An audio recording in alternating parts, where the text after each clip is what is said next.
Okay, I got a wild hair today and decided to make some curry beef. And right here I have olive oil and chopped garlic and onions for sauteing for a while. And I've got a bunch of stuff to put into it, but I'll come back from time to time and show you what I've done because there's nobody to help me. So you just have to wait till I can film it. See you in the next one. Whole purpose here is cook those onions and that garlic down till it's almost nothing. Because I got other things to put in here. But first step is to get that down to more of a sauce consistency.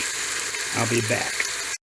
Okay, that cooked down. I've added a little water. I added some cumin or curry powder, some black pepper, and just going to let that cook down a little bit. 4 aromas, firm, cubed, added to the mixture.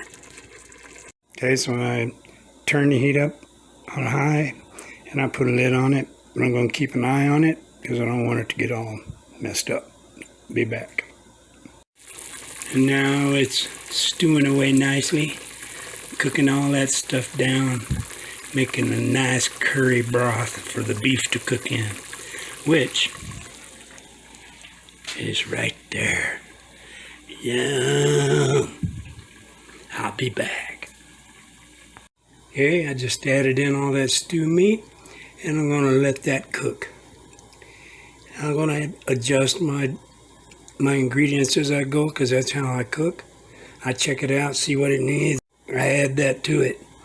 But I just added a little bit more cumin and some salt because I checked it and it needed the salt. I don't keep it down on the salt though. So I'll be back. It's going to cook a bit. There you go. Got the fire up. It's cooking away now. That meat's going to cook real good with those juices and flavors. And I'm going to put the lid back on it. Let that really get into the meat good for about 20 minutes, 30 minutes maybe. We'll see what it looks like. I'll check back. The recipe I found online said to add a little bit of chili powder. I think that's for color. That's not a whole lot. I decided to try that. I've never used it before, but I'll see what it goes. It smells real good. And this smells like I done died and gone to heaven. Oh, man. Yeah, I was cooking a little too fast and getting down pretty thick, and I'm not ready for that yet. So I added about 2 cups of water. Okay, that's my stew meat. It's got onion and garlic chopped up, and seasonings and water.